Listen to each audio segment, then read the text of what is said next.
All right, it's time for this week's challenge flag. So we're going to bring in New York Post Steve Serby to challenge some NFL reactions and overreactions from across the internet heading into Week 5. Serby, you ready for this one? I'm not sure, but let's do it. All right, got a long list for you, and we're going to start with the man, the myth, the legend himself, Saquon Barkley. Saquon Barkley right now is the league MVP. Well, he arguably right now is the best player in the league, but you realize that since the year 2000, only 4 running backs have won NFL MVP honors. The last one was Adrian Peterson in 2012.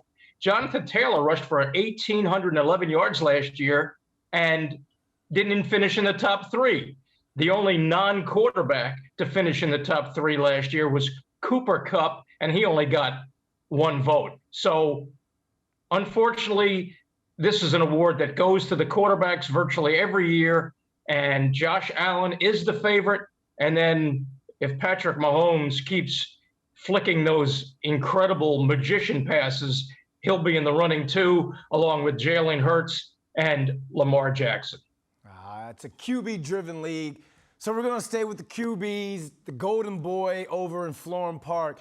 Zach Wilson will lead the Jets to the promised land, a.k.a. the playoffs.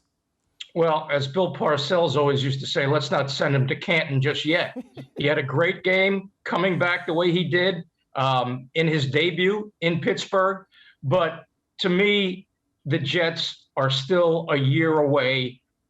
This year will be judged by the second-year leap that Zach Wilson takes. I don't think it's going to be a Lambeau leap. However, I do think he'll get better as the year goes on. But that schedule, they've got to play all their division opponents twice. I'm sorry, everybody's down on Bill Belichick now, but let's see in the end where Bill Belichick is standing. The Bills are the class of the division, if not the AFC. And then the Jets have road trips at Denver, at Green Bay, at Minnesota. It's going to be a tough haul for them to make the playoffs. And I'm going to throw my challenge Kleenex on that one. All right, let's take a trip down I-95, and we're going to go to the city of brotherly love. The Eagles are the most complete team in the NFC. Yes, 100% I agree with that. They are the Broad Street Bullies reincarnated. Remember the hockey team, the Flyers? Of course you do. But anyway, they've built up the trenches. Both trenches are very formidable. The offensive line is tremendous. The defensive line is tremendous. And the addition of A.J. Brown added to Devontae Smith has given Jalen Hurts a renaissance. Hurts looks like a franchise quarterback. The Eagles certainly are not scared by the Dallas Cowboys, even after Dak Prescott returns. And the Commanders and the Giants the Giants are rebuilding. I don't know what the Commanders are doing, but yeah, the Eagles easily should win that division, and they will be a threat in the playoffs. All right, let's stay in Pennsylvania. I was going to say their state slogan, but I don't know what the state slogan for Pennsylvania is. Let's go out to the Pittsburgh with the Steelers. Mike Tomlin will have his first losing season in over a decade. Well, I'm afraid the answer is going to be yes. I'm a big Mike Tomlin fan. Pittsburgh has always been one of my favorite cities. The only way I see the Steelers having a winning season is if Kenny Pickett and the return of T.J. Watt, whenever that will be, we don't know yet, provide a spark. Tomlin has to play the Ravens twice. The Bengals are starting to come back a little bit. Deshaun Watson will be back at some point. So it's a tough road to hoe for Mike Tomlin. There's fire around his offensive coordinator, Matt Canada. A lot in Mike Tomlin's way. If anyone can figure it out, it's Tomlin. But yes, I believe the Steelers will have a losing season. If they can get to 8-9, that's a good work by Mike Tomlin. All right, Kenny Pickett and T.J. Watt are going to have to be key in the Keystone State. It's the Keystone State. Got that right. All right, last but not least. Hey, I'll take care of the jokes, Brandon, if you don't mind. All right, let me stick to the script here. Matt Rule will be coaching in Carolina on my birthday, October 16th.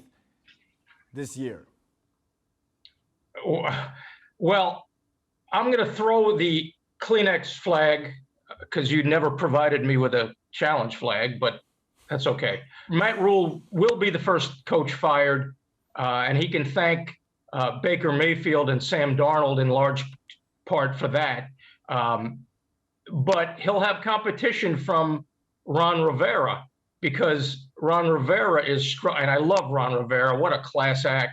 But Ron Rivera is 15-22 since he took over in Washington. And Carson Wentz, I'm sorry, is not the answer that he thought he would be. And Rule,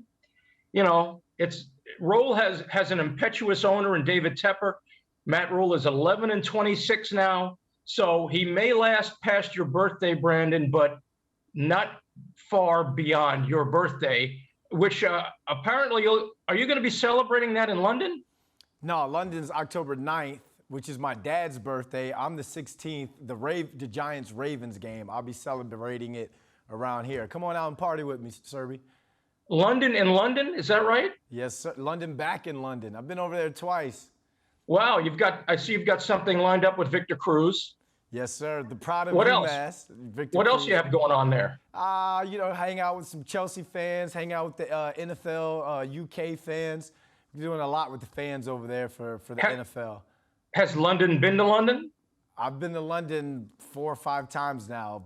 2007, 2016. And they're letting you back in the country?